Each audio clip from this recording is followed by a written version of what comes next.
glory and honor to Yahweh Ba'Shem, Yahweh Shai, Ba'Shem Karkadash, Hashem, and the Heavenly Father, true name is Yahweh, and His unbegotten Son, Ba'Shem, in the name of Hamashiach, Yahweh Shai. Those are their true names in the ancient Paleo Hebrew, the Lashwan Kadash, the Holy Tongue. And I say Shalom to the elders, Wa'akia, Ma'akwaf, and I say Shalom. Out here on the highways and hedges, the chief place of concourse, on this February the 11th, 2024, on this Sunday morning, I'm here to say, and the water Yahweh Shemal Shah for giving us the opportunity and chance to come out here to do so. And lifting up the names of the Heavenly Father Yahweh, and His only begotten Son, Ba'Shem, in the name of Mashiach Yahweh Shah. And Shalom to the elders, Wa'akia, Wa'akwaf, and I say Shalom once more. This is Revelation 13, verse 1. Yeah, this is Revelation 13, verse 1. It says, "And I stood upon the sand of the sea, and saw a beast rise up out of the sea, and having the 7 heads and 10 horns, and upon his thrones, and his 10 crowns, and upon his head the name of blasphemy." Revelation 13, verse 2. It says, "And the beast which I saw was like unto a leopard, and his feet was as the feet of a bear, and his mouth as the mouth of a lion. And the dragon gave him his power and his seat and the great authority."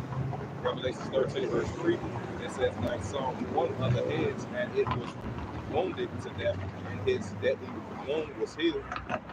And all the world wondered after the beast." Revelation 13, verse 4, it says, "And they worshiped the dragon, and gave power unto the beast that worship the beast, saying, Who is like unto the beast, and who is able to make war with him?"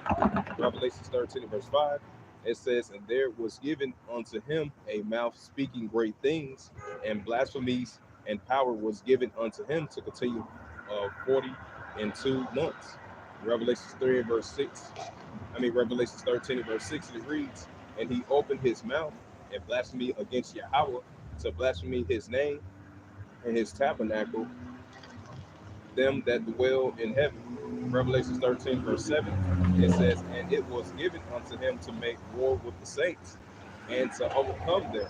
The power was given him over all kindreds and tongues and nations."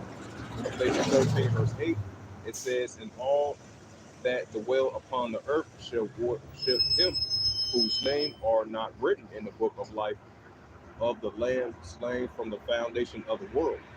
Revelation 13, verse 9, "If any man have an ear, let him hear." Revelation 13, verse 10, "He that leadeth into captivity shall go into captivity. He that killeth with the sword must be killed with the sword. Here is the patience and the faith of the saints." Revelation 13, verse 11, "Beheld another beast come out of the earth, and he had 2 horns like a lamb, and he spake as a dragon." Revelation 13, verse 12, "And he exercised all the powers of the first beast before him, and cast the earth and them which dwell to worship the first beast, who deadly wounds as healed." Revelation 13, verse 13, "And he does great wonders, so that he make fire down from heaven on the earth in the sight of man." Revelation 13, verse 14, "And deceive them that dwell on the earth by means of those miracles which he had power to do in the sight of the beast, saying to them that dwell on the earth, that they should make an image to the beast, which he has the wound by the sword, and did live." Revelation 13, verse 15, it says, and he had power to give life unto the image of the beast, that the image of the beast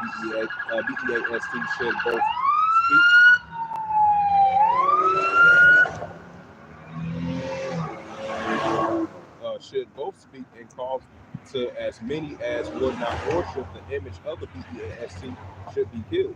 Revelation 13, verse 16, "And it calls to all, both small and great, rich or poor, free or bond, to receive a MARK," right? This paragma under this BEAST of this image that says rewards you in order to buy or sell, right along with this BEAST system and the MARK of this paragma. Was they going to push this RFID and the CHIP and this Eurolink that they recently showed as well too? A digital ID, digital wallet, digital currency, digital dollar.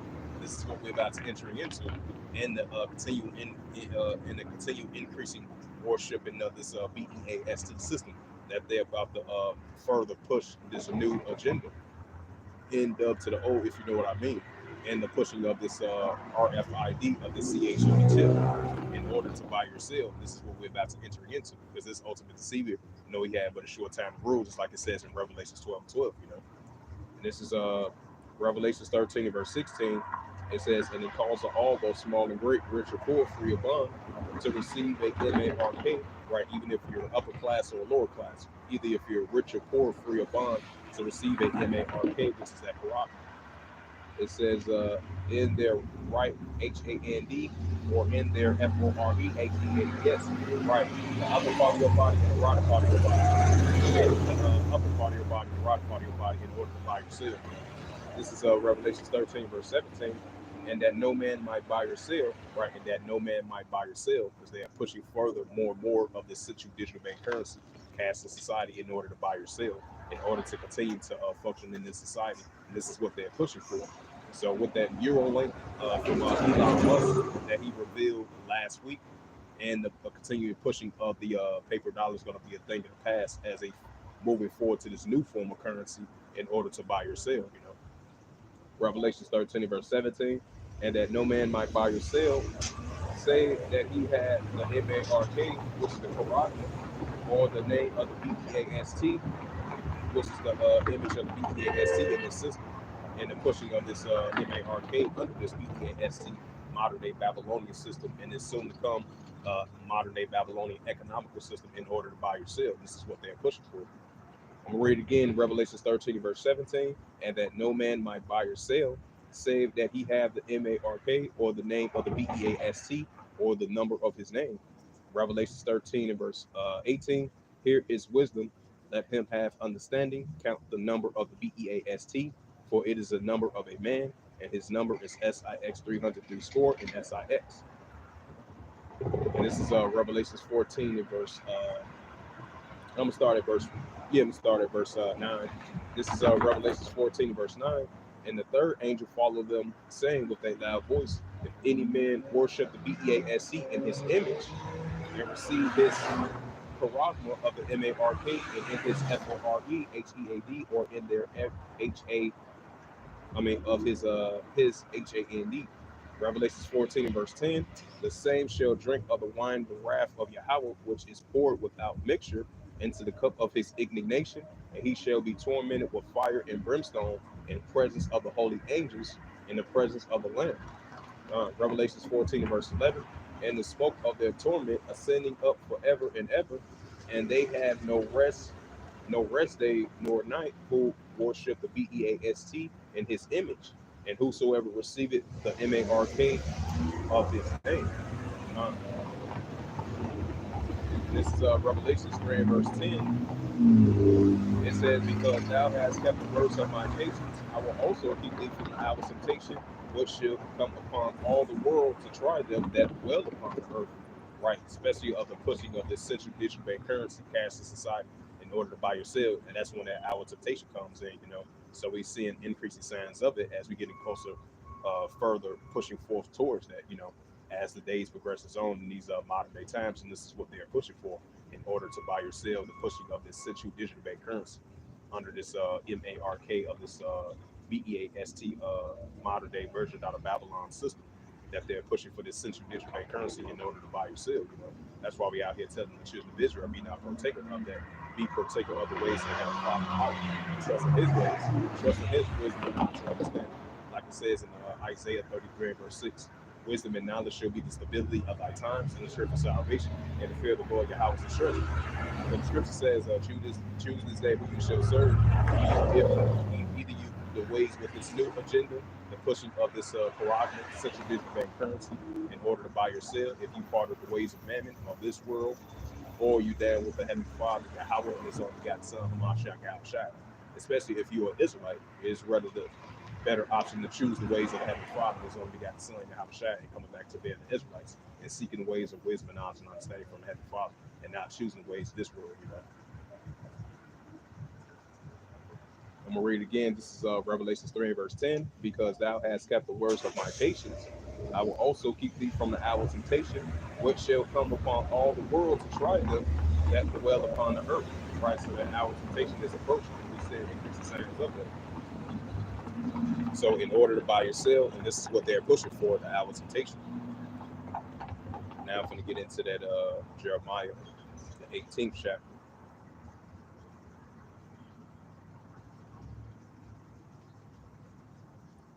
And this is Revelations 18 and verse 1. And after these things, I saw another angel come down from heaven, having great power, and the earth was likened with his glory. Revelations 18 and verse 2. And he cried mightily with a strong voice, saying, Babylon the great is fallen, is fallen, is become a habitation of deceivers, and a hold of every foul spirit, and a cage of every unclean HATEFUL bird. Right, so we see in the increasing impact of modern day Babylon is fallen now, so more than ever. The more we prophesy and speak about it, and to be against about it and prophesying about it, the more we see it in the full effect as we speak it of the increasing downfall of this modern day Babylon. It's like ancient Babylon. We're going to see this modern day Babylon system is going to continue to fall and crumble, and so more than ever. That is why I'm going to continue to put the spirit on us to prophesy against Babylon. It's like Jeremiah 28:8, the prophets of old, they prophesied against great countries and great kingdoms of war, evil, and pestilence. So modern day Babylon is going to consistently, increasingly fall more and more as we see it, as it progresses on, of the increasing of the effects of it, of this modern day Babylonian system is going to continue to receive the downfall of this modern day Babylonian system, the modern day version out of Babylon. This is Revelations 18 verse 3. For all the nations have drunken of her wine, in the wrath of her fornication, and the kings of the earth have committed fornication with her, and the merchants of the earth are waxed rich through the abundancies of her delicacies. Right, so all the nations have drunken of the ways of wrath of the wine of Babylon, and the kings of the earth have committed fornication with her, and it was waxed rich through the abundancies of her delicacies. Just like ancient Babylon, this is modern day Babylon. This is Revelations 18 verse 4. And I heard another voice from heaven saying, Come out of her, my people, that you be not partaker of her sins and receive none of her plagues. So we got to come out of the ways of Babylon mentally and spiritually, and coming back into the ways of the Heavenly Father and choosing his ways of righteousness through the wisdom and knowledge and understanding of Yahweh Shemel Shah. Just like it says in Isaiah 31 and 1, woe to them that go down to seek help from Egypt. This is a modern day spiritual Egypt, and this is a modern day version out of Babylon, especially of this system of what it promotes evilness and wickedness. So we got to turn from those ways mentally and spiritually, and coming back into the ways of Yahweh Shemel Shah, which is the Heavenly Father and the outward. And that's coming back to being the children of Israel, the 12 tribes of Israel, from the northern kingdom and the southern. So continuing on, this is Revelations 18 verse 5. It says, For her sins have reached unto heaven, and Yahweh has remembered her iniquities. Right, for her sins have been reached up into heavens, and the Father Yahweh has remembered her iniquities. Just like he did in ancient Babylon, now this modern day version out of Babylon. The sins of Babylon has been, the judgments of Babylon has been reached up to heavens, and it's lifted up even to the sky. And the Heavenly Father has remembered her iniquities in these modern day times. The scripture says, Ecclesiastes 1 verse 9, there's a new thing under the sun. Revelations 18 verse 5, it says, For her sins have been reached up to the heavens, and Yahweh has remembered her iniquities. Revelations 18 verse 6, it says, For her, even as she rewarded you, and doubled unto her double, and according to her works, and the cup which had been filled, so her double. Revelations 18 verse 7, how much she had glorified herself and lived deliciously, so more torment and sorrow give her. But she say in her heart, I sit a queen, and I am no widow, and shall see no sorrow. Revelations 18 verse 18. Revelations 18 verse 8. It says, Therefore shall her plagues come in one day, death, mourning, and famine, and she shall be utterly burnt with fire. For the strong is the Lord Yahweh thy power, who judgeth her. Revelations 18 verse 9, it says, And the kings of the earth who have committed fornication with her and lived deliciously shall bewail her and lament for her when they shall see the smoking of her burning. Revelations 18 verse 10, it says, Standing afar off for the fear of her torment, saying, At last, that great city Babylon, that mighty city, for in 1 hour thy judgment come. Right, so it's going to bring fire on Babylon. Revelations 18 verse 11, It says, and the merchants of the earth shall weep and mourn over her, for no man buyeth their merchandise anymore. Revelations 18 verse 12. The merchandise of gold and the silver and the precious stones and of pearls and fine linen and purple and silk and scarlet and all thy wood and all manner of vessels of ivory and all manners of vessels of most precious wood and of brass of iron marble. Revelations 18 verse 13, it says, and the cinnamon and odors and ointments and fragrance and wine and oil and fine flour and wheat and beasts and sheep and horses and chariots and slaves and souls of men. Revelations 18 verse 14, it says, and the fruit of thy soul lust after are depart from thee, and all the things which are dainty and goodly and depart from thee, and thou shalt find them no more at all. Revelations 18 verse 15, it says, and the merchandise of these things which were made rich by her shall stand afar off for the fear of her torment and reaping and wailing. Revelations 18 verse 16, it says, and saying, at last, that great city has cloaked with fine linen and purple and scarlet and decked with gold and precious stones and pearls. Revelations 18 verse 17, it says, for in 1 hour great riches is come to naught, and every shipmaster and all the companies and ships and sailors, as many trade by sea, stood afar off. Revelations 18 verse 10, and they cried mighty. It says, and cried when they saw the smoking of her burning, saying, what is like unto this great city? Revelations 18 verse 19, it says, and they cast dust on their heads and cried, weeping and wailing, saying, at last, that great city wherein were made rich, and all that had ships in the sea of by reason of her costliness. It says, but in 1 hour is she made desolate.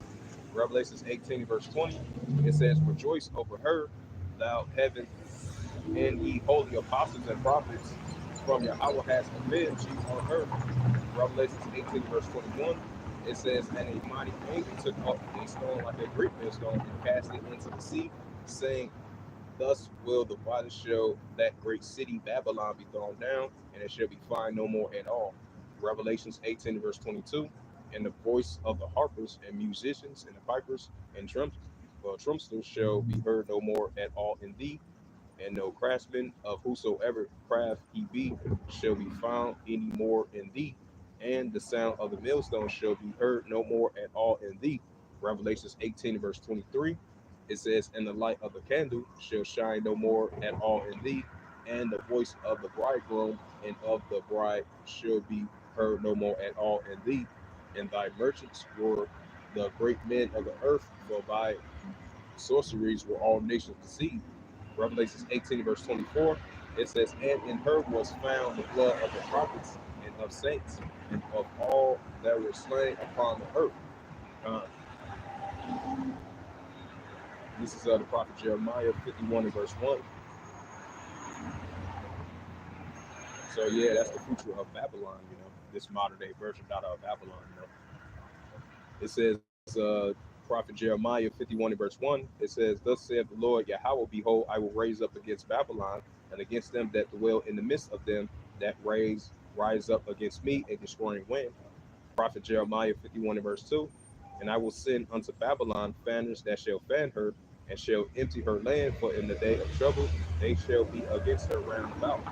Jeremiah 51 and verse 3, it says, and against him that that the arch benefits both, and against him that lifteth himself up in his righteousness, and spare ye not her young men, and destroy ye utterly all her hosts.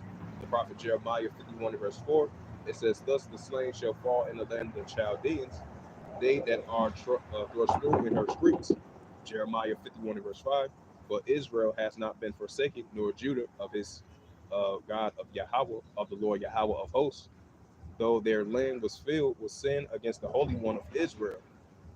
Prophet Jeremiah 51 verse 6, it says, flee out of the midst of Babylon and deliver every man his soul. Be not cut off for her iniquities, for this is the time of the Lord Yahweh's vengeance.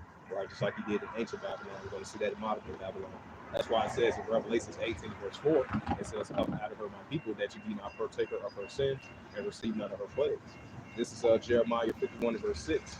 It says, "Flee out of the midst of Babylon and deliver every man his soul, and be not cut off for her iniquity. For this is the time of the Lord Yahweh's vengeance, and he will render her unto her a recompense." Jeremiah 51 and verse 7. Babylon has been a golden cup in the Lord Yahweh's hand that made all the earth drunken. The nations have drunken of her wine, therefore the nations are mad. Jeremiah 51 and verse 8. Babylon is suddenly fallen and destroyed. How for her take bond from the pain, and so she may be healed. Prophet Jeremiah 51 and verse 9. We would have healed Babylon, but she is not healed. Forsaken her and let us go, everyone to his own country. For her judgments reach up into the heavens, and is lifted up even to the sky. This is Jeremiah. It says the Lord Yahweh has brought forth our righteousness. Come and let us declare in Zion, the work of the Lord Yahweh and our power Yahweh. This is Jeremiah 51 and verse 11. It says, "And make bright the arrows and gather the shields. And the Lord Yahweh shall raise up the spirit of the kings of the Medes, for his device is against Babylon to destroy it, because it is the vengeance of the Lord Yahweh, the vengeance of his temple." Jeremiah 51:12. He shall set up a standard upon the walls of Babylon, and make the watch strong, to set up the watchmen, prepare the ambushes. For the Lord Yahweh has both devised and done that which he spake against the inhabitants of Babylon.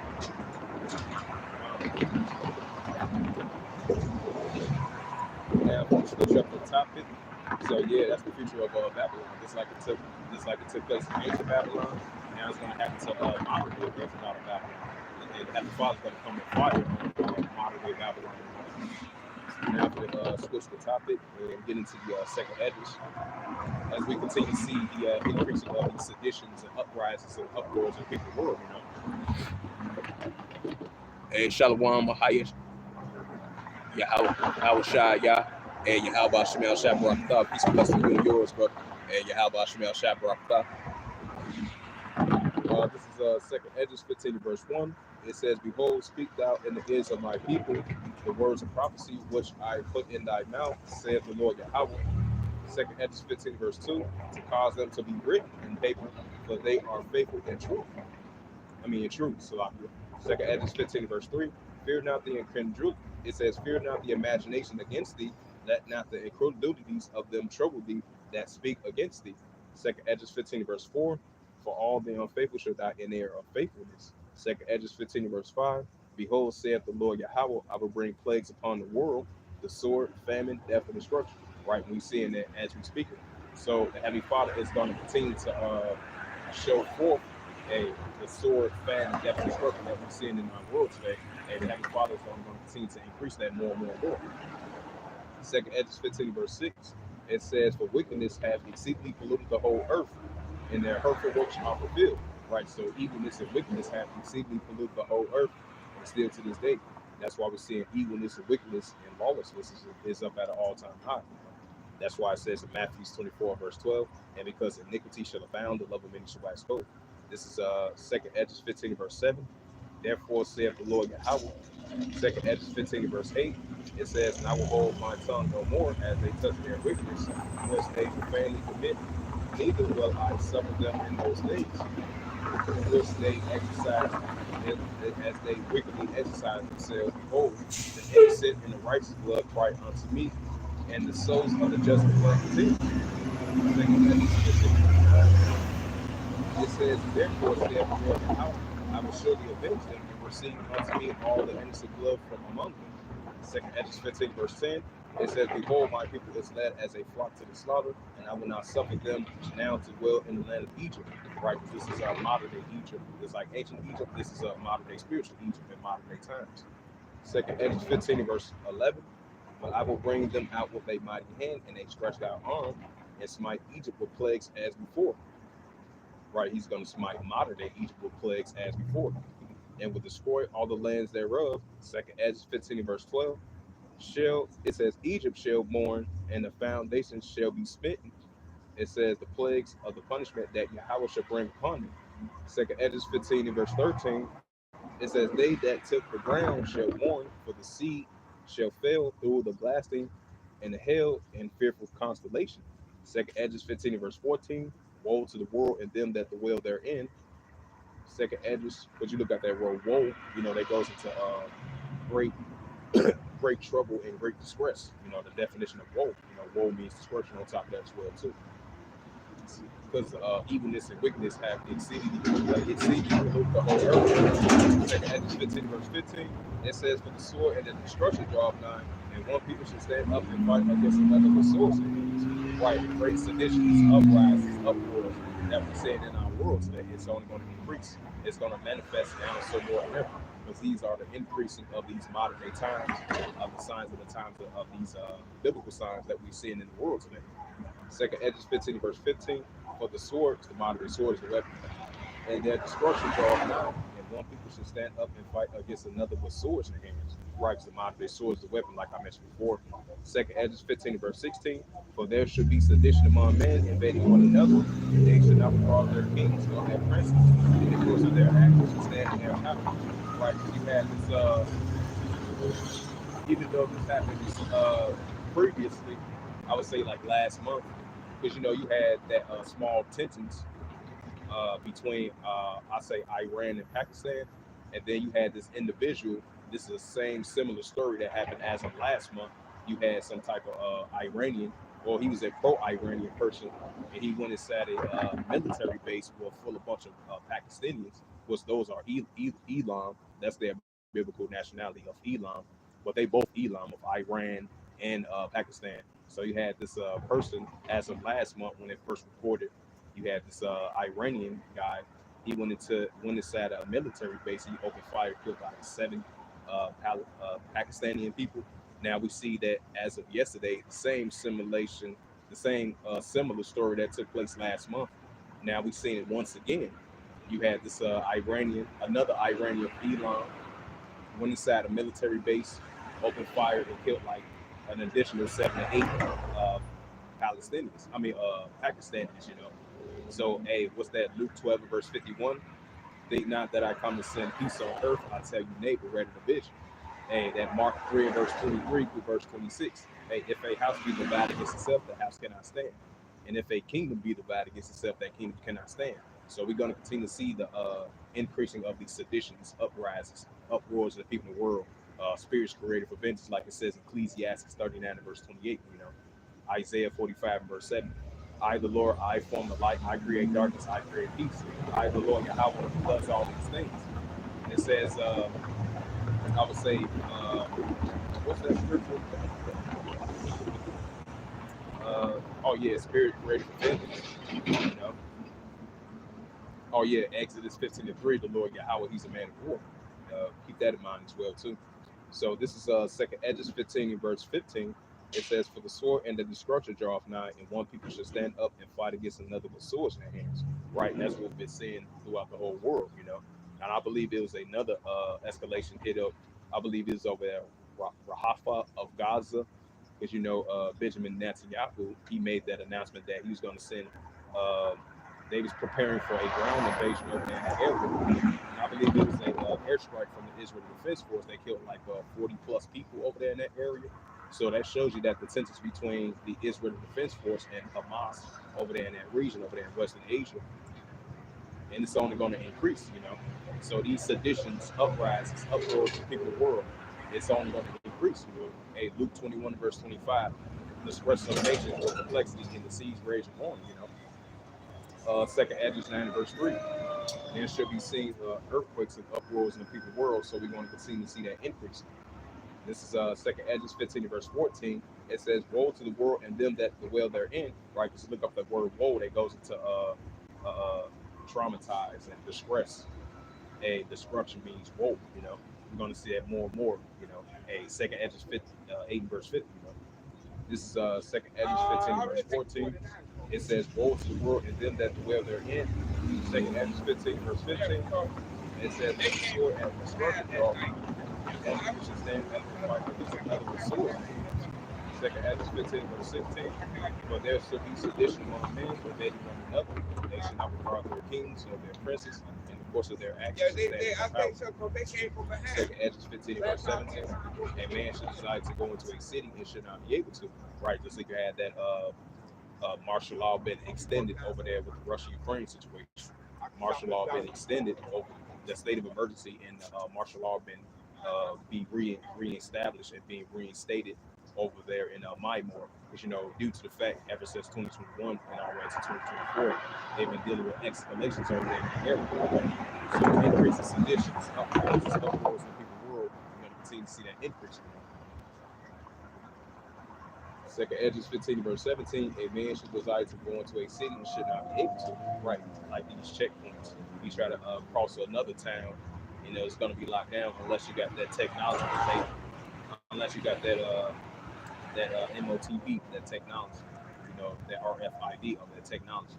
In order to gain access to that checkpoint, a man should desire to go into a city and should not be able to, right along with this MOTB in Revelation 13 verse 16. It's going to cause a lot of insurrection. So we're about to entering in the time of insurrection. We're seeing signs of it, and it's going to come into full effect.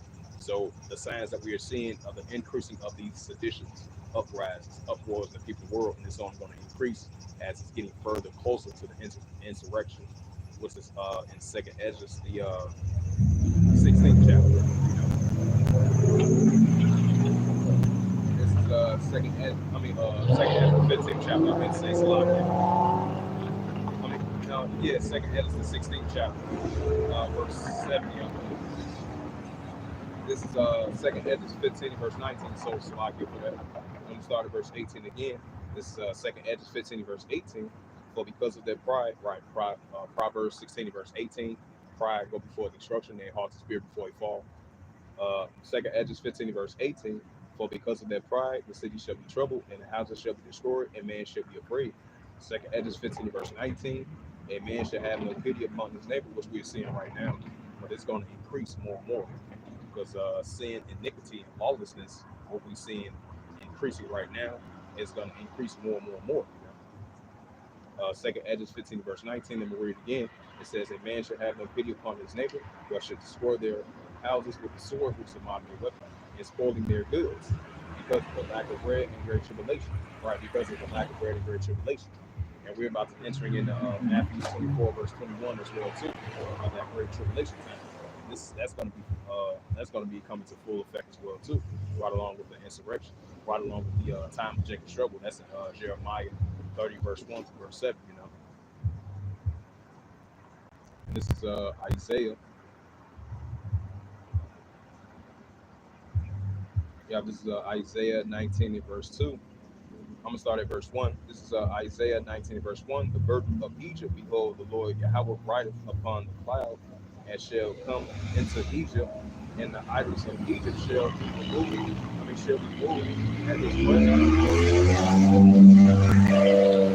The heart of Egypt shall melt in the midst of it. Right, just like ancient Egypt, we're going to see that in this modern day spiritual Egypt, This is Isaiah 19 verse 2. It says, and I will set the Egyptian against the Egyptian, and they shall fight everyone against his brother and everyone against his neighbor, city against city, and kingdom against kingdom. Well, that's going to lead into that insurrection. That's going to lead into more seditions, uprises, uproars in the world because of the lack of bread and great tribulation. Matthew 24 verse 21. So I will set the Egyptian against the Egyptian, but the modern day Egyptians, because this is a modern day spiritually Egypt. Ecclesiastes 20 verse 9, there's a new thing under the sun, like I mentioned that numerous times. I'm going to read again. This is the prophet Isaiah 19 verse 2. And I will set the Egyptian against the Egyptian, and they shall fight everyone against his brother and everyone against his neighbor, city against city, and kingdom against kingdom. This is the book of Mark. So increasing of great division is only going to increase, and it's only going to expand, and it's going to manifest, it's only going to show forth more and more, because these are the increasing of the signs of the times that we're in. This is the book of Mark.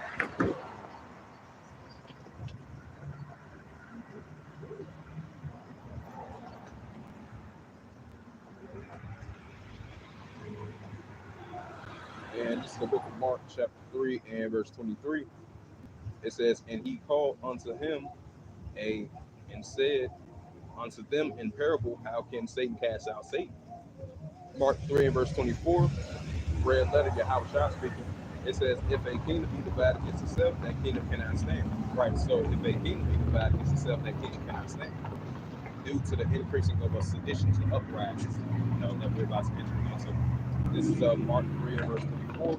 We'll read it again. And if a kingdom be divided against itself, that kingdom cannot stand. Mark 3 and verse 25. And if a house be divided against itself, that house cannot stand. Mark 3 and verse 26. And if Satan rise up against Satan himself and be divided, he cannot stand, but have an end. And this is the book of Luke 12 and verse 51.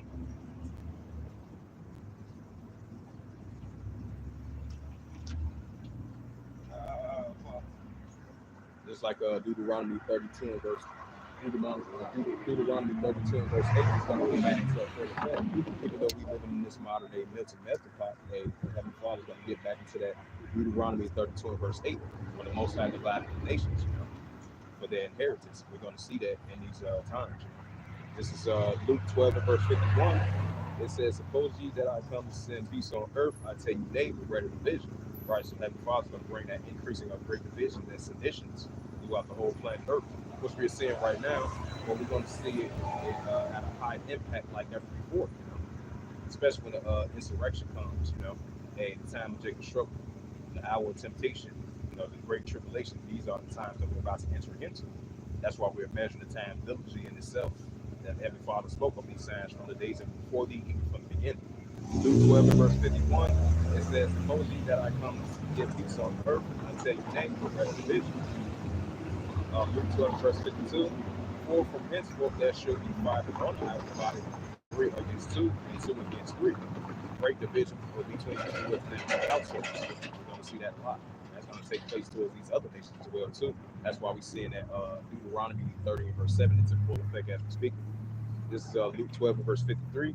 It says, the father shall be divided against the son, and the son against the father, the mother against the daughter, and the daughter against the mother, and the mother-in-law against her daughter-in-law, and the daughter-in-law against her mother-in-law. Luke 12 and verse 54. All right, bro. This is Luke 12 and verse 54. It says, and he said also to the people, when ye see a cloud rise out of the west greatway, ye say, there cometh a shower, so it is. Luke 12 and verse 55.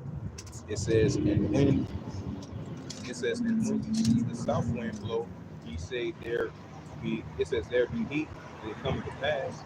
Luke 12 and verse 56. It says, you hypocrite, you can discern the face of the sky and of the earth, but how is that you do not discern the sky? Hey, the body of how should now shine, but continually increasingly put the spirit on us to have that increasing spiritual discernment what times that we're living in, And that shows you that this is the modern days of Noah, this is the modern days of Egypt, this is the modern days of Sodom and Gomorrah, this is a modern day Tower of Babel on top of that as well too. And it's clearly say that, hey, Ecclesiastes 20 verse 9, that's a new thing under the sun. And this is a modern day Babylon. This is a modern day spiritual Egypt. Luke 12 verse 56, it says,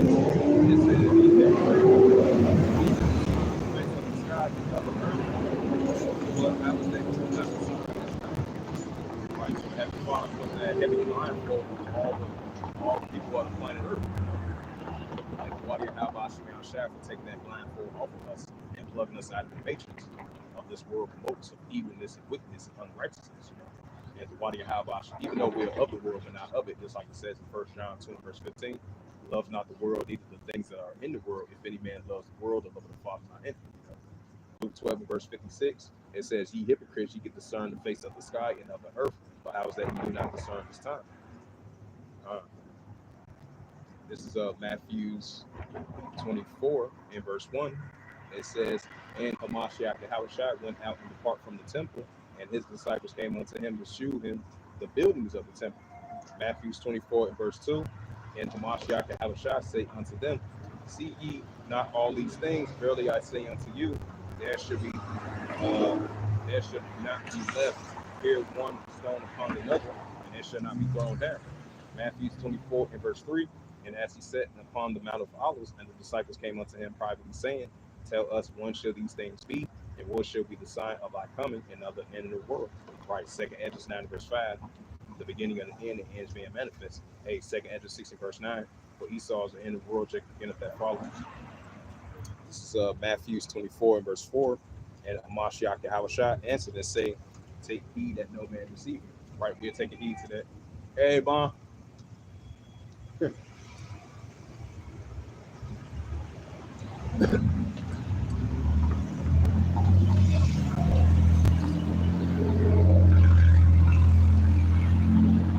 Matthew 24, verse 5. For many should come in my name, saying, I am the Mashiach Abshai, and should deceive many. Right? We're taking heed to that. Hey, 1 John 2, verse 18. Also in the latter days, they're going to be increasing of Hamashiach Abshai that's in the spirit of Hamashiach Abshai, and sin and deceiving many.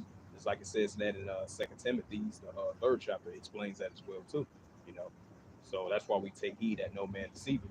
Just like Yahushua spoke to the disciples, said, "Take heed that no man deceive you," and we're taking heed to that to this day. In modern day times. This is Matthew 24 verse 5. For many shall come in my name, saying, "I am Hamashiach Abshai," and shall deceive many.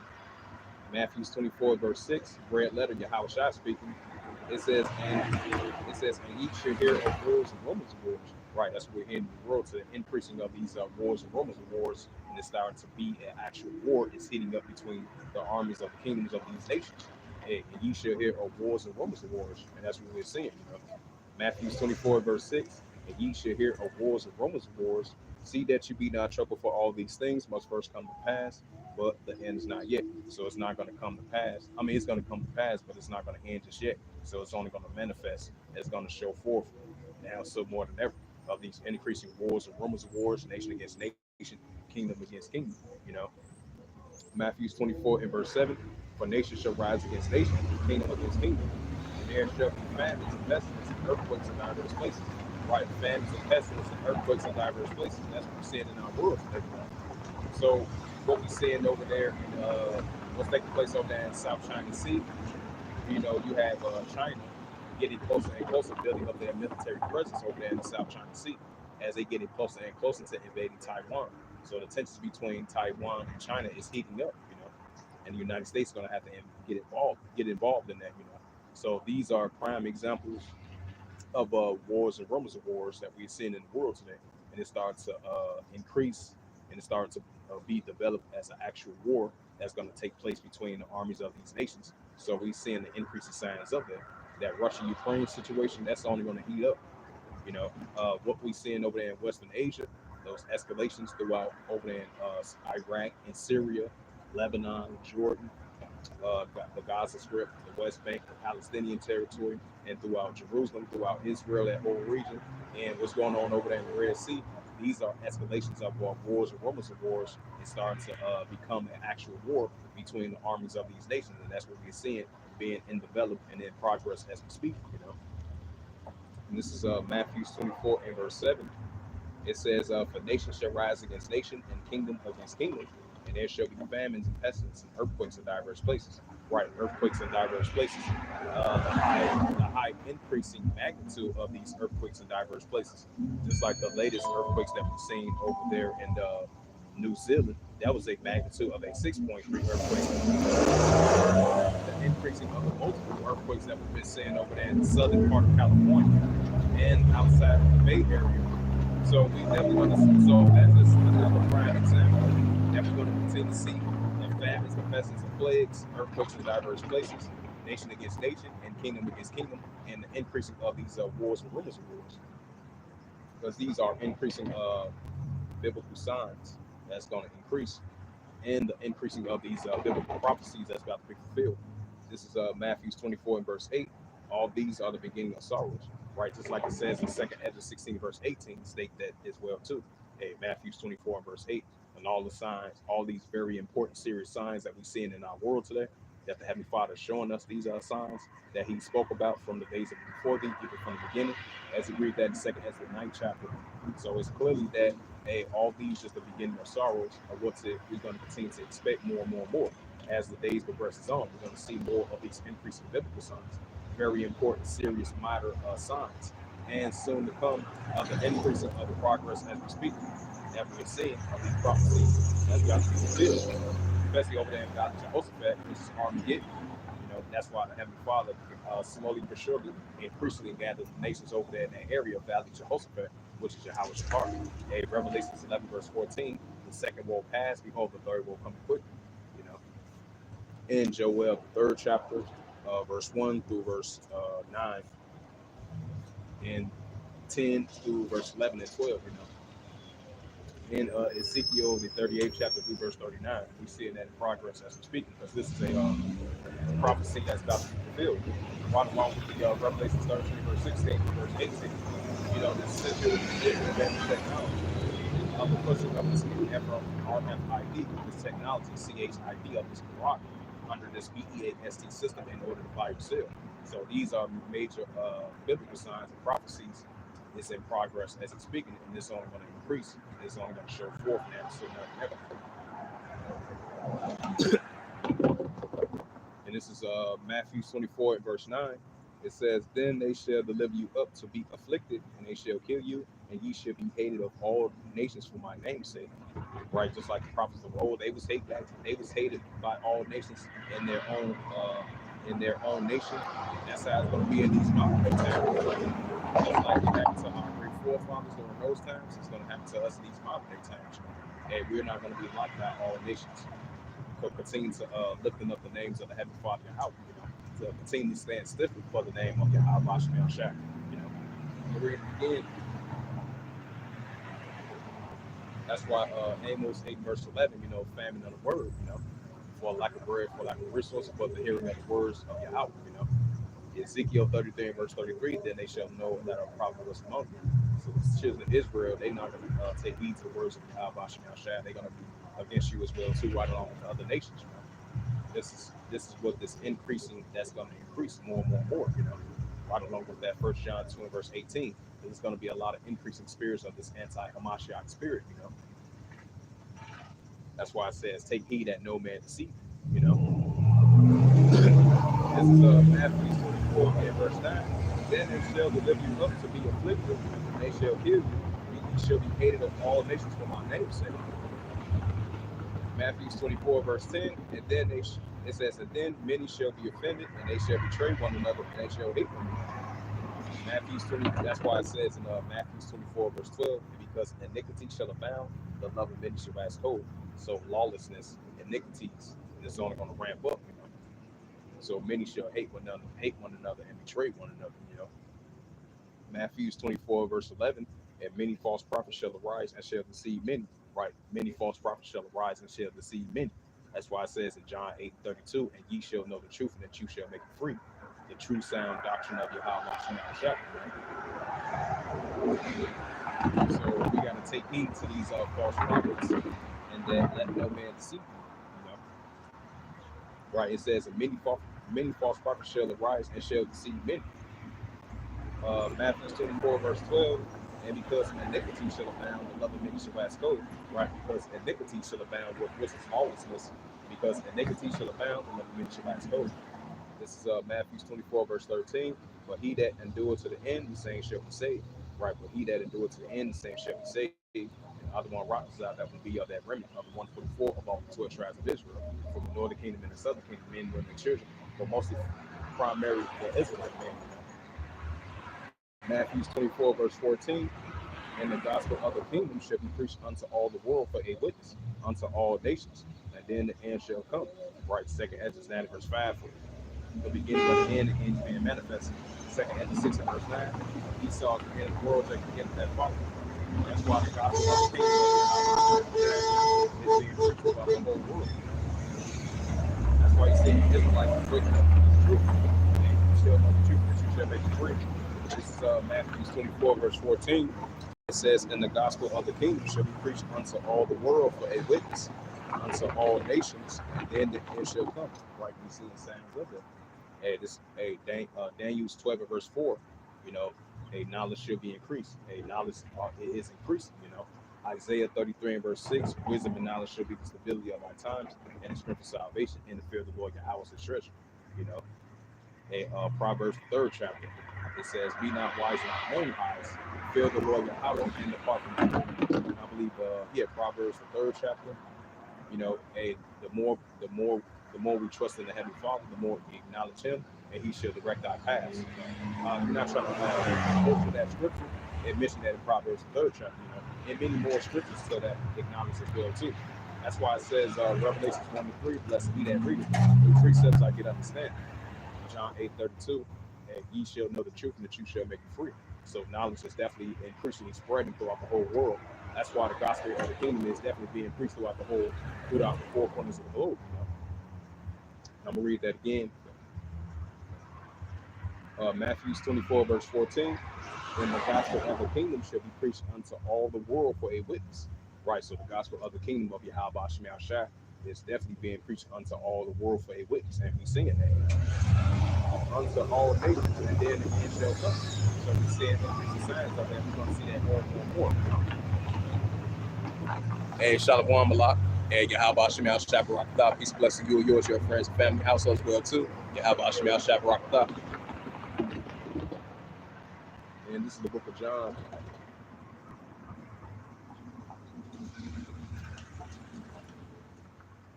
Yep, this is John 8 and verse 32. It says, and ye shall know the truth, and the truth shall make you free. Right, Yahweh Shai in red letters speaking. Yep, and ye shall know the truth, and the truth shall make you free. Right, so this truth is making us free from the ways of this world. And this is 1 John. And the water Yahweh Shema Shai for waking us up to this knowledge, wisdom, and understanding. And not taking it for lightly, and not taking it for granted. And the water Yahweh Shema Shai for meekness, humbleness, and sincerity. This is 1 John 2 and verse 15. It says, love not the world, neither the things that are in the world. If any man loves the world, the love of the Father is not in him. Right, and that's when that James 1:8 comes into play. A double-minded man is unstable in all his ways. The God of this world hath blinded the minds of people that which not believe. And the wisdom of this world is foolishness in the sight of the heavenly Father. Isaiah 29 and verse 16, surely your things is turned upside down and steam is popped away. So we don't want to follow the ways of this world. It says, if any man loves the ways of the world, the love of the Father is not in him. So we want to choose the ways of the Heavenly Father through his wisdom and knowledge, understanding of his righteousness. Seeking the ways of righteousness. Continue to seek wisdom and knowledge and understanding in the sight of the Heavenly Father. And not the ways of this world. The wisdom of this world is foolishness in the sight of the Heavenly Father. I'm going to read it again. This is 1 John 4, verse 15. Love not the world, neither the things that are in the world. If any man loves the world, the love of the Father is not in him. 1 John 2 and verse 16. So it's best to love the ways of the Heavenly Father and not loving the ways of this world. Even though we're of the world, but not of it, but mentally and spiritually, we got to come out of the ways of this world. Of course, we're going to do what we got to do in this society. Ain't nothing wrong with having fun here and there, but not have your 100% full mindset of the ways of this world and not trusting the ways of modern day Babylon. That's why it says in Isaiah 31 and verse 1, woe to them that go down to seek help from Egypt, because this is modern day spiritual Egypt, Revelation 18 and verse 4, come out of her, my people, that you be not partaker of her sins and receive none of her plagues. And this is 1 John 2 and verse 16. It says, for all that is in the world, the lust of the flesh and the lust of the eyes and the pride of life is not of the Father, but is of the world. 1 John 2 and verse 17, it says, the world passeth away and the lust thereof, but he that does the will of Yahweh will abide forever. 1 John 2 and verse 17. 1 John 2 and verse 17, I'm going to read it again. It says, and the world passeth away, and the lust thereof, but he that does the will of Yahweh abide forever. Right? So he that does the will of Yahweh abide forever, especially the Israelites, trusting the ways of Yahweh Shema Shai through his wisdom and knowledge and understanding. It says 1 John 2 and verse 18. It says, little children, this is the last time, and ye have heard that the anti-Hamashiach Yahweh Shai should come. Even now there are many anti-Hamashiachs. It says, whereby we know that it's the last time. Right, so the God of this world has blind the minds of people that which not believe. The first Maccabees 3 and verse 48, you think the likeness of his image of that Cesare Borgia image, the false messiah of that image. So it's going to be increasing of anti-Hamashiach Yahweh Shai. This is 1 John, I'm going to read it again, 1 John 2 and verse 18.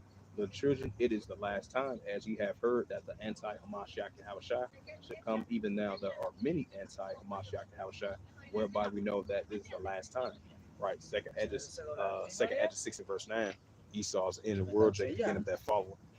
I'll say second Hedges 9 and verse 5 as well too.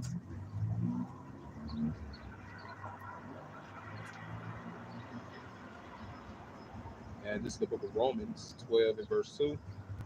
It says, be not conformed to this world, but be transformed by the renewing of your mind, that ye may prove what is good and acceptable and perfect in the will of Yahweh.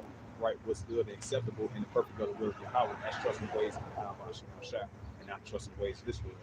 If any man loves the world, the love of the Father is in him. So we want to love the ways of the Heavenly Father and trust in the ways of the Heavenly Father. That's us being the children of Israel, the 12 tribes of Israel. And this is Romans 12 and verse 2. And be not conformed to this world.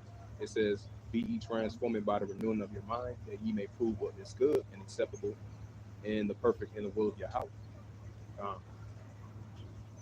and this is the book of Proverbs, the third chapter. It says, my son, forget not my law, but let thy heart keep my commandments. Like your heart, which is your mind. It says, Proverbs 3 verse 2, for the length of days and long life and peace, shall that adds thee. Proverbs 3 verse 3, it says, let not mercy and truth forsake thee, bind them about thy neck, and write them upon the table of thy heart, which is your mind. Proverbs 3 verse 4, so shall they find favor and good understanding in the sight of Yahweh and men. Proverbs 3 verse 5, trust in the Lord Yahweh with all thy heart, and lean not to thy own understanding. Proverbs 3 verse 6, it says, in all thy ways acknowledge him, and he shall direct thy path. Proverbs 3 verse 7, be not wise in thy own eyes, fear the Lord Yahweh, and depart from evil. Proverbs 3 verse 8, it says, it shall be health to the navel, and marrow to thy bones. Proverbs 3 verse 9, it says, honor the Lord Yahweh with all thy substance, and the first fruits of thy increase. Proverbs 3 verse 7, it says, so shall thy barns be filled with the plenty, and thy presses shall burst forth the new wine. Proverbs 3 verse 11, my son, despise not the chastisement of the Lord Yahweh. Right, Heavenly Father, he chastised for us for correction. He chastised those who we love, his people, the Israelites. That's why the scripture says, has the Heavenly Father cast away his people? Yahweh forbid. So he's increasingly chastising us for correction, for us to return back to him and turn back to his righteous path and the righteous ways of Yahweh Shemel Shai, as us being the Israelites.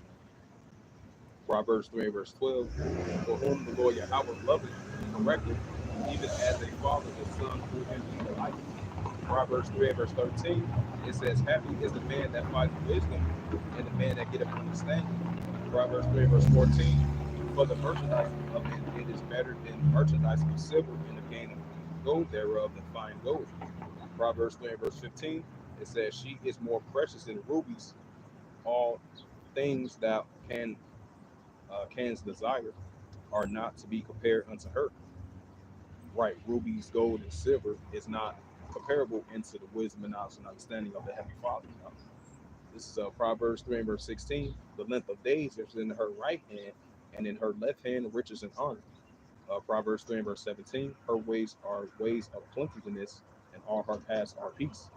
Proverbs, that's why it says, whose mind stayed on the Most High should keep them in perfect peace through the wisdom and knowledge and understanding of Yahweh Shemel Shai. It says, Proverbs 3 and verse 18, she is a tree of life to them that lay hold upon her, and happy is everyone that retaineth her. Proverbs 3 and verse 19, the Lord Yahweh by wisdom, have you found the earth by understanding, have you established the heavens. Proverbs 3 and verse 20, it says, by his wisdom, the depths are broken up, and the clouds are dropped down by dew. Proverbs 3 verse 21, it says, my son, let not them depart from thy eyes, and keep sound wisdom and discretion. Proverbs 3 verse 22, and it reads the Holy Scriptures. It says, so shall they be life unto thy soul, and grace to thy neck.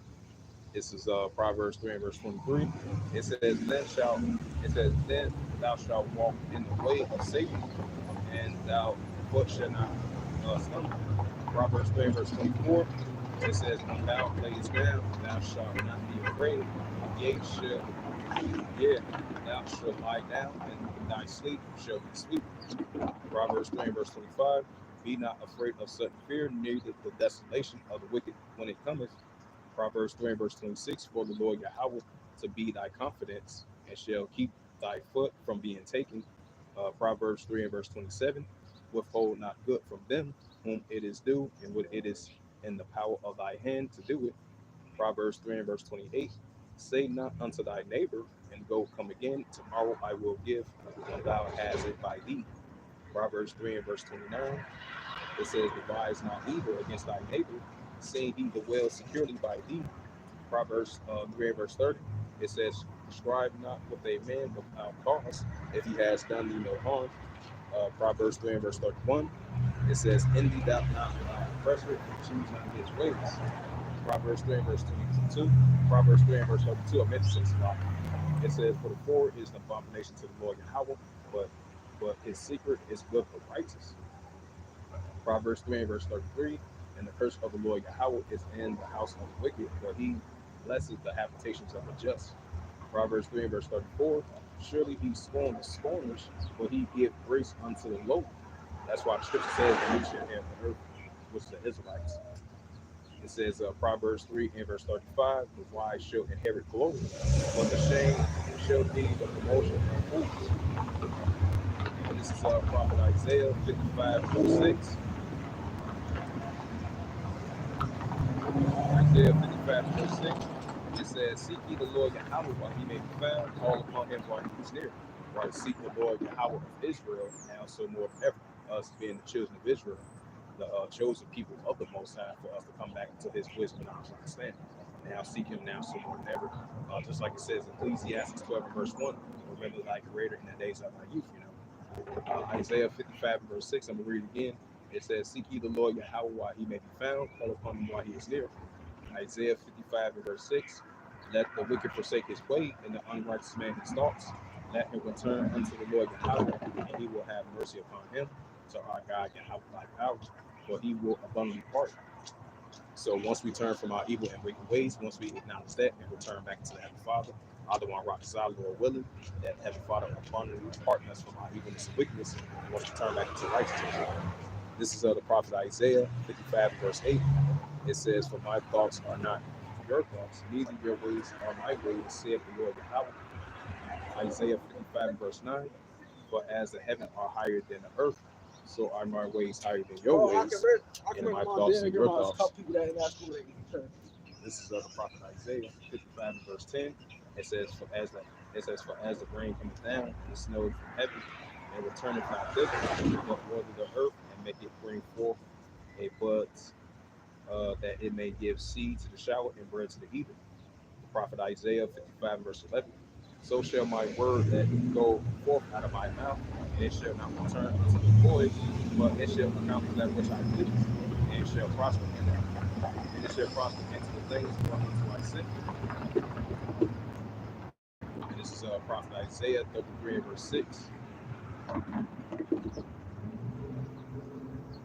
Yeah, it says, and wisdom and knowledge shall be the stability of thy times, and the strength of salvation, and the fear of the Lord and how is his treasure.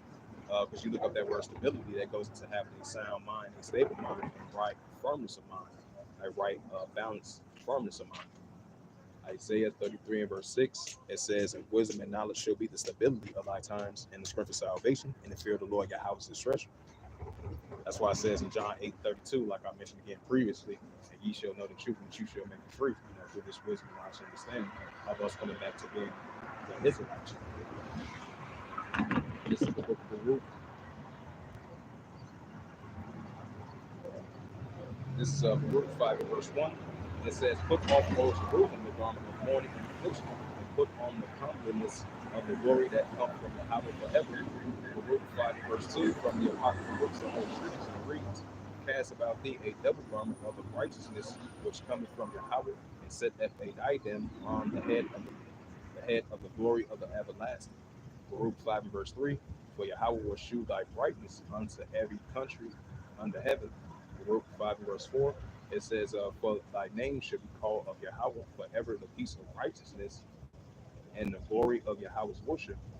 Baruch 5 verse 5, arise, O Jerusalem. Because Jerusalem is a people before place.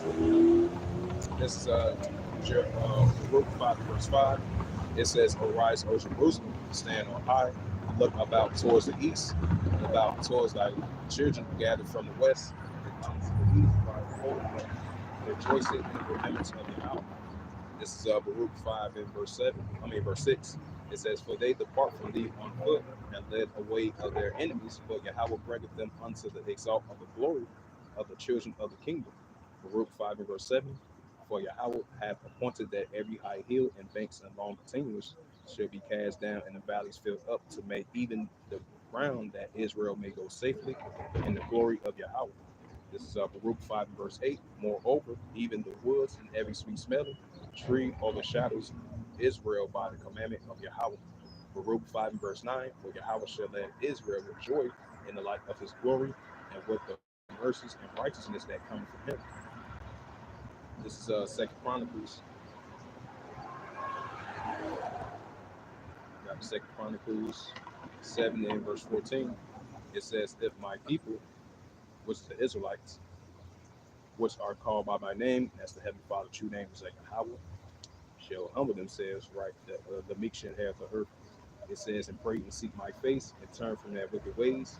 Then I will hear from heaven, and will forgive their sin, and will heal their land." Uh, Now, I'm going to switch up the topic and get into the second Hedges 16 chapter. Yeah, this is second Hedges 16 verse 1. It says, "Woe be unto Babylon and Asia, and woe be unto Syria." Second Hedges 16 verse 2. "Gird up yourselves with cloth and sack, and hair, and bewail your children, and be sorrowful, for her destruction is at hand." Baruch Salak, the second Hedges 16 verse 3. "The sword is the mouth of swords weapon is set upon you, who may turn it back." Second Hedges 16 verse 4. "A fire is set upon you, who may quench it." Second Hedges 16 verse 5. It says, "Plagues are sent unto you, what is he that may drive them away?" Second Hedges 16 verse 6. It says, "May any man that drive in hunger lying in the woods, or may anyone quench the fire and stumble when has begun to burn." Second Edges 16 and verse 7. It says, "May one turn again the arrow that is shot and of a strong archer." Second Edges 6 and verse 8. It says, "The mighty Lord Yahweh sendeth the plagues, and who is he that can drive them away?" Second Edges 16 verse 9. A fire, it says, "A fire should go forth from his wrath. Who is he that may quench it?" Second Ezra 16 verse 10, "And he shall cast lightning, and who shall not fear? And he shall thunder, and who shall not be afraid?" Second Ezra 16 verse 11, "The Lord Yahweh shall threaten, and who shall not be utterly be bit to power at his presence." Second Ezra 16 verse 12, it says, "The earth quickened, and the foundations thereof, the sea rise up the waves from deep, and the waves of it trouble, and the fishes thereof also before the Lord Yahweh, before the glory of his power." Second Ezra 16 verse 13. It says, "For strong is his right hand that bendeth the bow, and his arrows that he shooteth are sharp, and shall not miss, and they took it." It says, "When they began to be shot into the ends of the earth, the ends of the world." Second Ezra 16 verse 14. It says, "Behold, the plagues are sent, and shall not return again, until they come upon the earth." Second Ezra 16 verse 15. "The fire is kindled, and shall not be put out, until it consume the foundations of the earth." Second Ezra 16 verse 16. "Like as an arrow with its shot of a mighty arch," it says, "returning not backwards. Even so, the plagues that should be set upon the earth shall not return again." Second Ezra 16 verse 17. Woe is me, who will deliver me in those days?" Second Ezra 16 verse 18. "The beginning of sorrows and great mournings, the beginning of famines and great death, the beginning of wars, the powers shall stand in fear, and the beginning of evils. What shall I do when these evils shall come?" Second Ezra 16 verse 19. It says, "Behold, famine, plague, anguish, tribulation, and anguish are sent as the scourge for a minute." Second Ezra 16 verse 20. It says, "For all these things that shall not uh, turn from their wickedness, nor be always mindful of the scourges." Second Ezra 16 verse 21. "Behold, the virtuous shall be so good, cheap upon the earth, that they think themselves to be in good case. Even it shall evils grow upon the earth, uh, the sword, famine, and great confusion." Second Ezra 16 verse 22. It says, "For many of them that dwell upon the earth shall perish with famine, and the others that escape the hunger shall the sword destroy. Drop to verse 7. This is second Hedges 16, verse 7. It says, "For there shall be in every place in the next cities a great insurrection, uprising, and upon those that fear the Lord Yahweh." Second Hedges 16, verse 71. It says, "They that be like madmen, sparing none, but still spoiling and destroying those that fear the Lord Yahweh." Second Ezra 16, verse 72. "For there shall waste and take away their goods and cast them out of their houses." Second Ezra 16, verse 73. It says, "Then shall they be known who are my chosen, and they shall be tried as the gold in the fire." So all the one prophesied that would be those men, that's out here on the highways and hedges.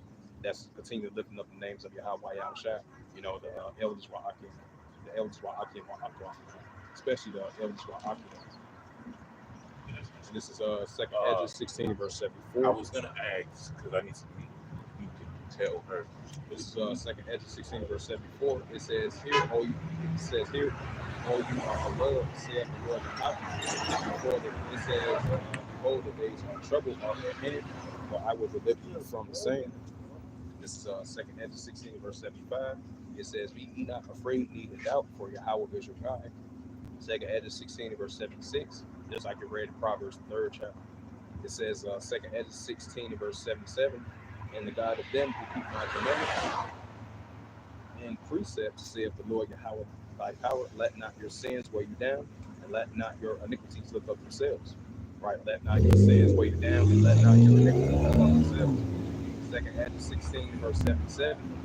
It says, "Woe be unto them that are bound with sin, and is covered with their iniquities, like as the field is covered with the bushes, and the path thereof is with thorns, that no man can travel through." Second Ezra 16, verse 78. "It is left undressed, and is cast into the fire to be consumed therewith." This is Ezekiel 38th chapter. Yeah, this is Ezekiel chapter 38, verse 1. "And the word of the Lord Yahweh came unto me, saying," switch up the topic once again. Ezekiel 38, verse 2. "Son of man, set thy face against God in the name of Magog, in the chief prince of Meshach, Tubal, and prophesy against him."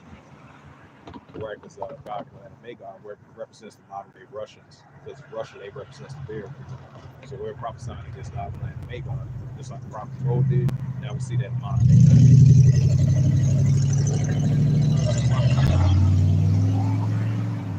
This is prophet Ezekiel 38, verse 3. "And thus saith the Lord Yahweh thy power, behold, I am against thee, O God, and the chief prince of Meshach and Tubal." Right, so that father is against the chief prince of Meshach and Tubal and God and Magog, still to this day. Ezekiel 38, verse 4. "And I will turn thee back and put hooks into thy jaws, and I will bring thee forth in all thy armies, horse and horsemen, all of them forth with all sorts of armor, even a great company of bucklers and shields, and all of them handling swords." We know, the modern day sword is the weapon right along with the instrument. So the Heavenly Father is putting their hooks back into the jaws of these modern day Russians, just like he did in ancient time, once he had a modern day time. It says Ezekiel 38, verse 5, "Persia," which is Iran, Egypt, Ethiopia, the Cushites, and Libya, all of them with a shield and helmet.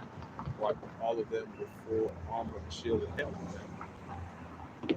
That's why we're seeing those escalations heating up over in Western Asia, throughout that whole region, and the Russian-Ukraine situation heating up as well too. This is Ezekiel 38, verse 6. "Gomer," which is the modern-day Turks, and all his bands in the house of Togomor of the north quarters, and all his bands and many people with thee." That's why you're having so much escalation between the Turkish armies and the Kurdistan armies throughout Iraq and Syria. This is prophet Ezekiel 38, verse 7. It says, "Be thou prepared for thyself, be thou a guard to them." Right, so Russia is definitely going to be a guard to these nations: Iran, Ethiopia, Libya, Turkey. This is prophet Ezekiel 39, verse 1. It says, "Therefore, thou son of man, prophesy against God." Right, that's what we are doing, just like prophet Joel did. That's why it says in Jeremiah 28:8, "The prophets of old prophesied against great countries and great kingdoms, war, evil, and pestilence." That's what we're doing in these modern day times, prophesying against great countries and great kingdoms, and war, evil, and pestilence. This is prophet Ezekiel 39, verse 1. It says, "Therefore, thou son of man, prophesy against God, and says, Thus saith the Lord, behold, thus saith the Lord Yahweh thy power." I meant to say, It says, "Behold, I am against thee, O God, the chief prince of Meshach and Tubal." Ezekiel 39 verse 2, and I will cause, and I will turn thee back and leave but the sixth part of thee, and will cause thee to come up from the north part.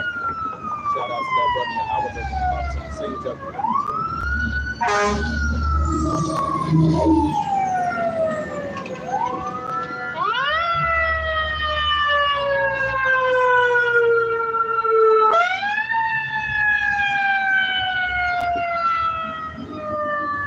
I'm gonna start at verse 1 again. This is the prophet Ezekiel 39 verse 1. It says, "Therefore, thou son of man, prophesy against God, and say, Thus saith the Lord Yahweh thy power, Behold, I am against thee, O God, the chief prince of Meshach and Tubal." Ezekiel 39 verse 2, "And I will turn thee back and leave the sixth part of thee, will cause thee to come up from the north part, and I will bring thee upon the mountains of Israel." Ezekiel 39 verse 4, it says, "And I will smite thy bow out of thy left hand, and I will cause thy arrows to be fall out of thy right hand." Ezekiel 39 verse 4, "Thou shalt fall upon the mountains of Israel, thou and all thy bands, and the people that is with thee, and I will give thee unto the ravenous birds of every sort, and to the beasts of the fields to be devoured." Ezekiel 39 verse 5, "Thou shalt fall upon the open field, for I have spoken it, saith the Lord Yahweh." Ezekiel 39 in verse 6, it says, "And I will send a fire on of Magog, and upon them that dwell carelessly in the isles, that shall know that I am the Lord Yahweh." Verse 37, verse 7 of Ezekiel 39, verse 7, Salakia. It says, "So I will make my holy name known in the midst of all people of Israel, and I will not let them pollute my holy name anymore in the heathens. And the heathen shall know that I am the Lord Yahweh, Holy One of Israel."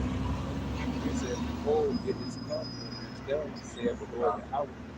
This is the day wherefore I have spoken."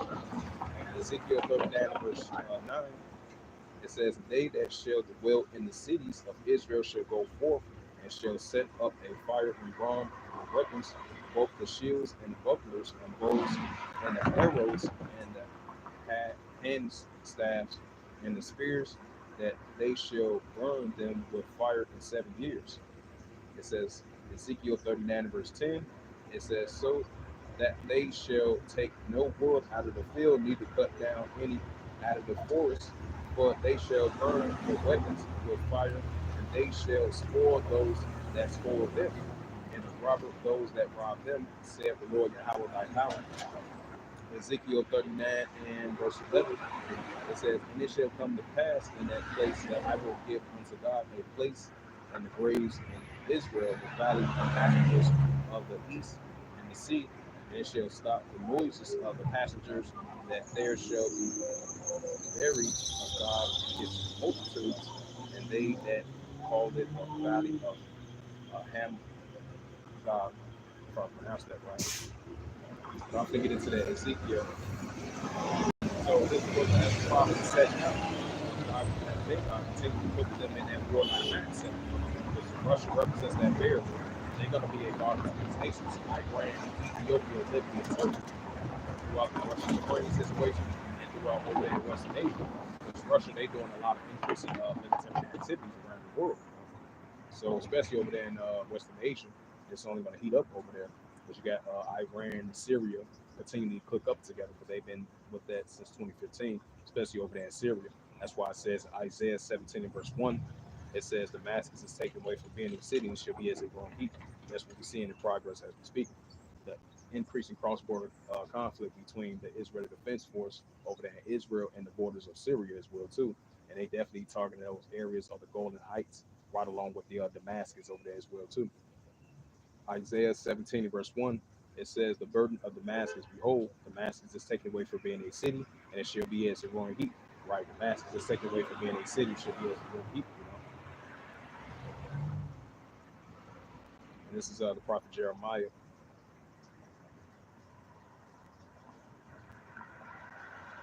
Yeah, this is Jeremiah 51 and verse 46. Even though this was taking place in Jeremiah's time, wars in the land, now we seeing that being related during those times now into modern day times. Because it's clearly that there's no new thing under the sun. This is Prophet Jeremiah 51 and verse 46. It says, "Unleash your heart faint, and ye shall fear for the rumor that shall be heard in the land.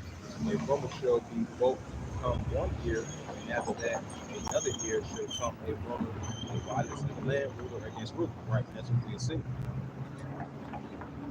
Jeremiah 51 and verse 47. Therefore, behold, the days come that I will do judgment upon the graven images of Babylon, right? Just like ancient Babylon. This is modern day Babylon. And her whole land shall be confounded, and all the slain shall fall in the midst of her. God. Now I'm going to go to Joel. Joel, the third chapter. So, yeah, that's the future of just like ancient Babylon. Now, this modern day version out of Babylon is going to get hit with fire. And at the same time, what I'm seeing Armageddon is heating up and it's taking place over there in the Valley of Jehoshaphat. It's heating up over there. Just like I brought out Ezekiel, the 38th chapter, verse 39, Jeremiah 51 and verse 46, Matthew 24, verse 7, through verse 6 and verse 7.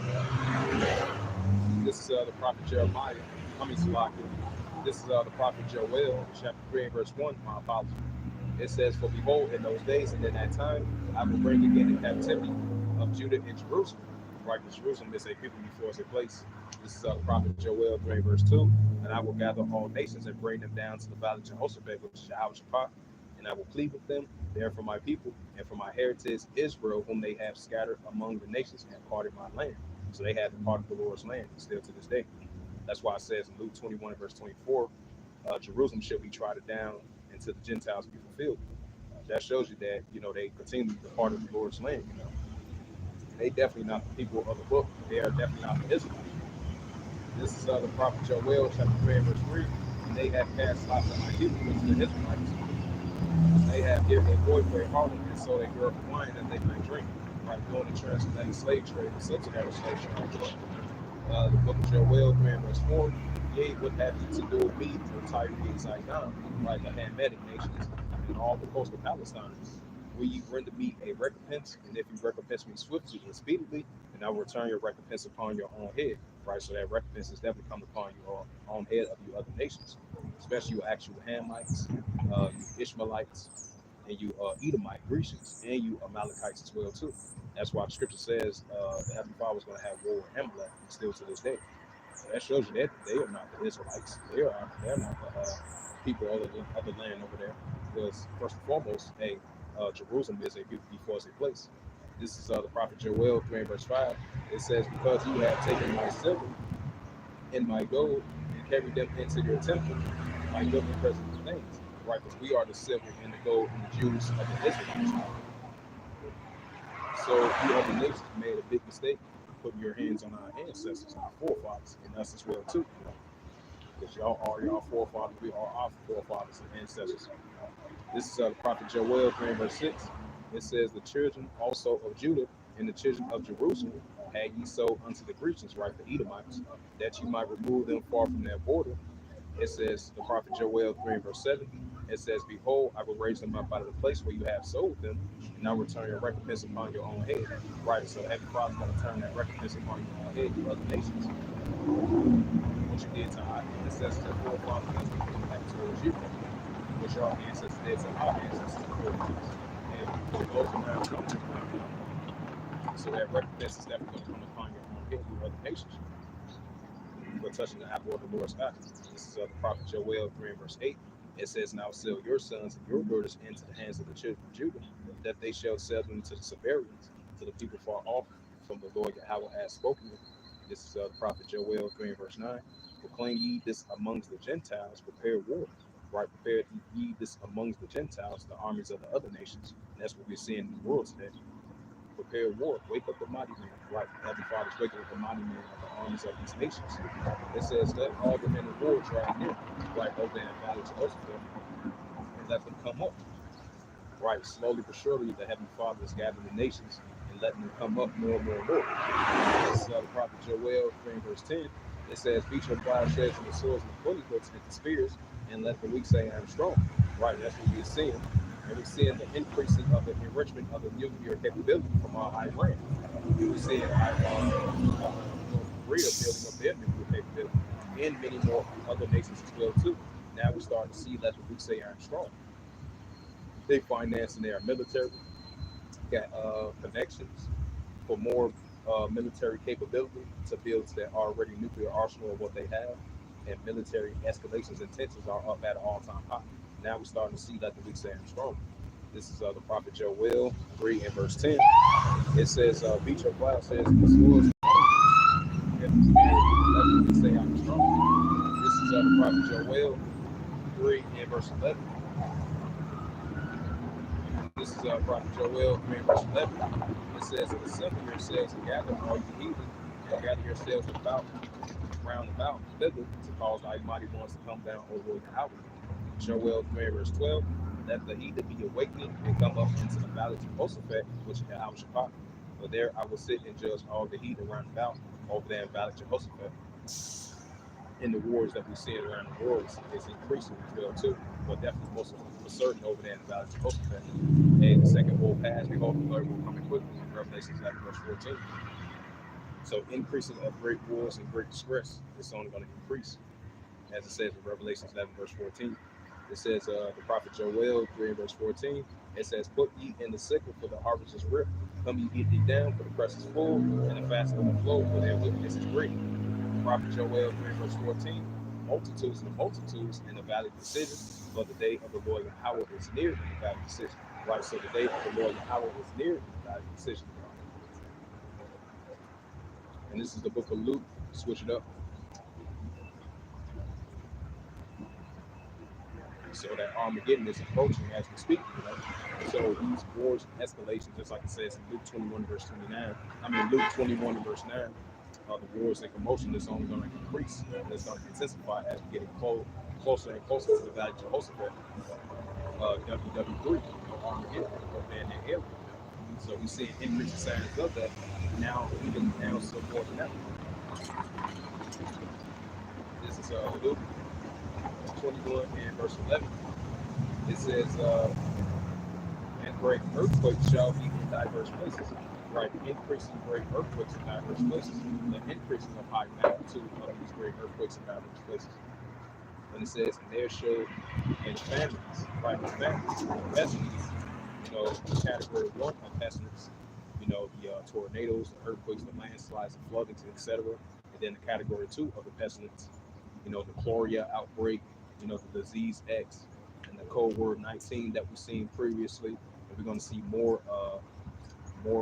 famines and pestilence and plagues, just like it says in 2 Hedges 15 verse 5. It says, behold, saith the Lord, I will bring plagues upon the world, the sword, famine, death, and destruction. So definitely these plagues is only going to increase. The famines and pestilence and plagues is only going to increase, you know, so more than ever. Because these are the increasing biblical signs of the signs of the times that we continue to take heed to, you know. Just like it says in 2 Hedges 9th chapter. You know, we're measuring the time biblically yourself, you know.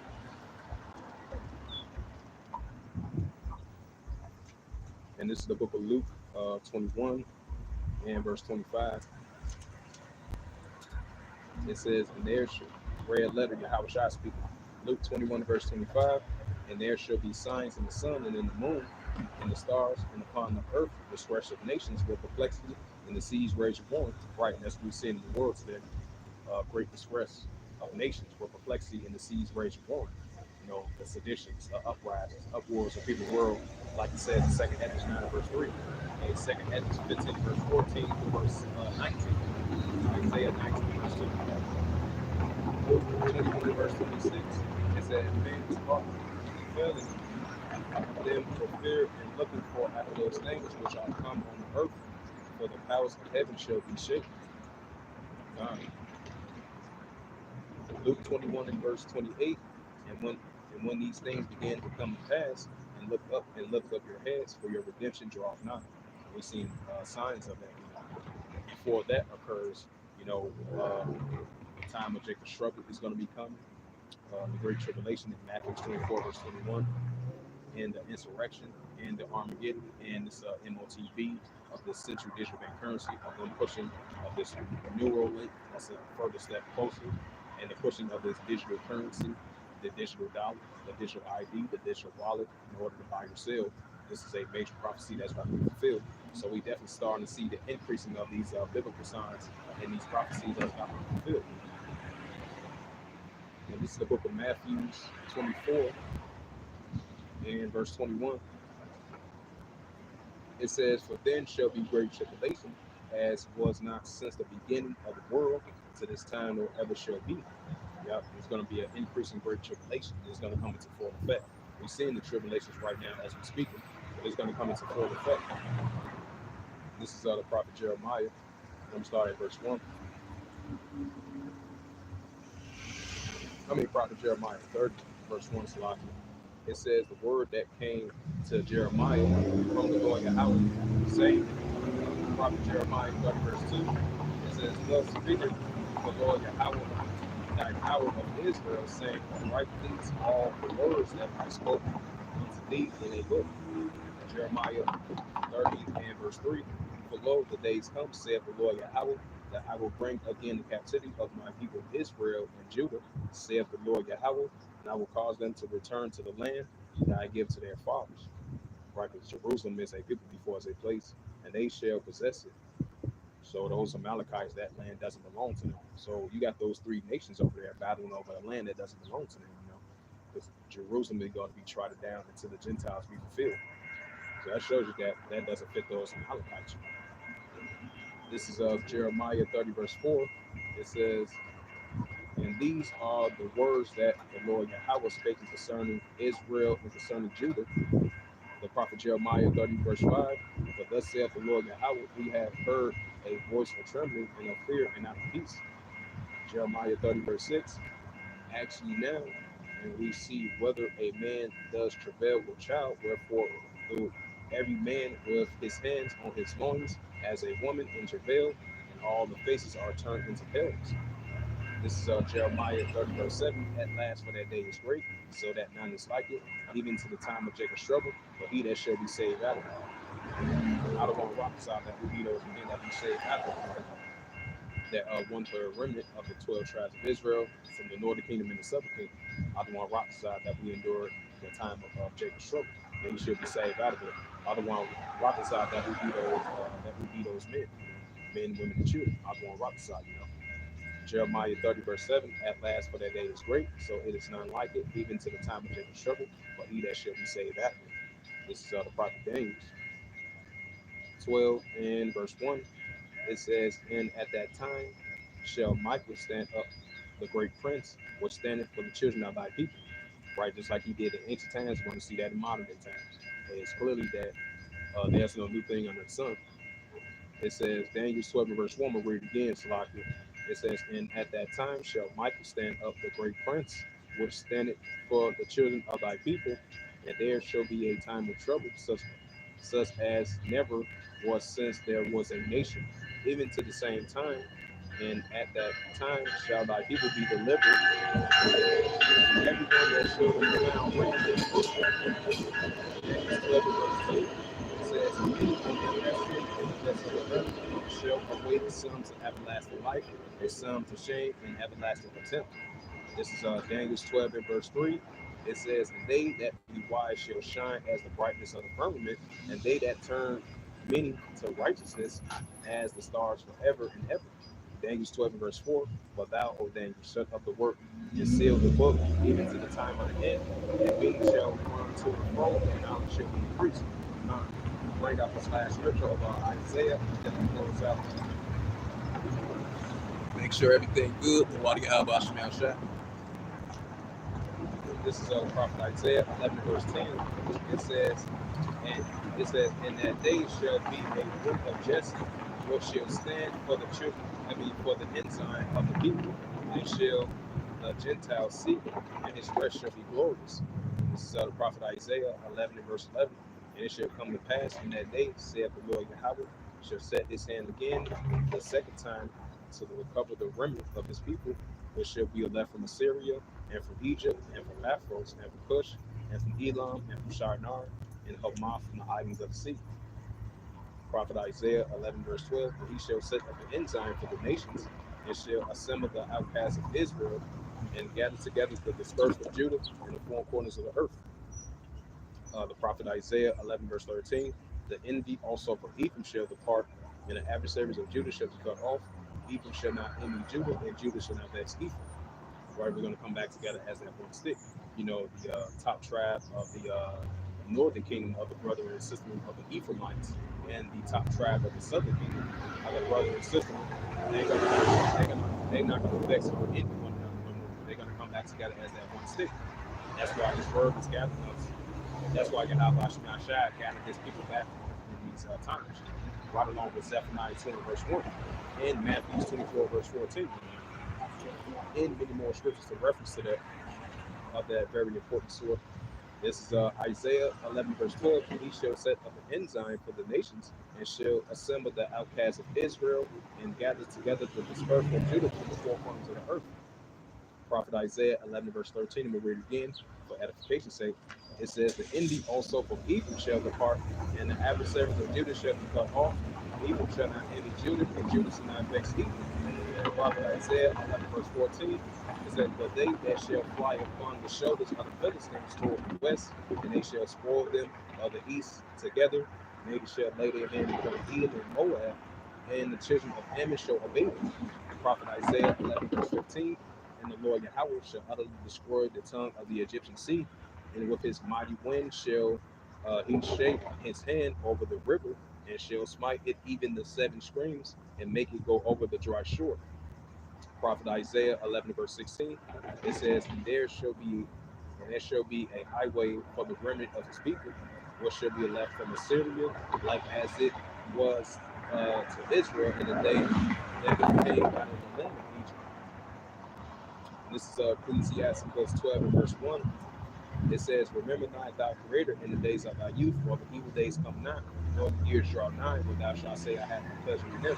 Right, so now's that time to come back into the ways of the Heavenly Father. Hey, now's that time to seek the Heavenly Father now, so forever. Hey, now's that time to remember thy creator in the days of thy youth. This is Ecclesiastes 12, verse 13. That's why it says in John 8:32, and ye shall know the truth, that you shall make you free. Isaiah 33, verse 6, wisdom and knowledge shall be the stability of thy times, and the strength of salvation, and the fear of the Lord your house instruction. This is Ecclesiastes 12 and verse 13. Let us hear the conclusion of the whole matter. Fear Yahweh and keep his commandments, for this is the whole duty of man. Ecclesiastes 12 verse 14. For Yahweh shall bring every work into judgment, and every secret thing, whether it's good or whether it's evil. So with that, hopefully this live camp lesson was edifying out here on the highway to Hedges on this February 11th, 2024, which is Sunday afternoon, Sunday morning / Sunday afternoon, February 11th, 2024. And Wadi Yahweh Shemai Shai, we're going to chance to come out and do so, and lifting up the names of the Heavenly Father Yahweh and his unbegotten Son, Mashiach Yahweh Shai. Those are their true names in the ancient Paleo Hebrew, the Lashwan Salam. And once again, Shalom to the elders, Ma'aki and Ma'akwaf. And with that, I will give all praises and glory and honor to Yahweh Ba'ashem, Yahweh Shai, Ba'ashem Akakadash. Shalom to the elders, Wa'aki and Wa'akwaf. Until next time, I will say Shalom. Kwam Yasharala, Shalom.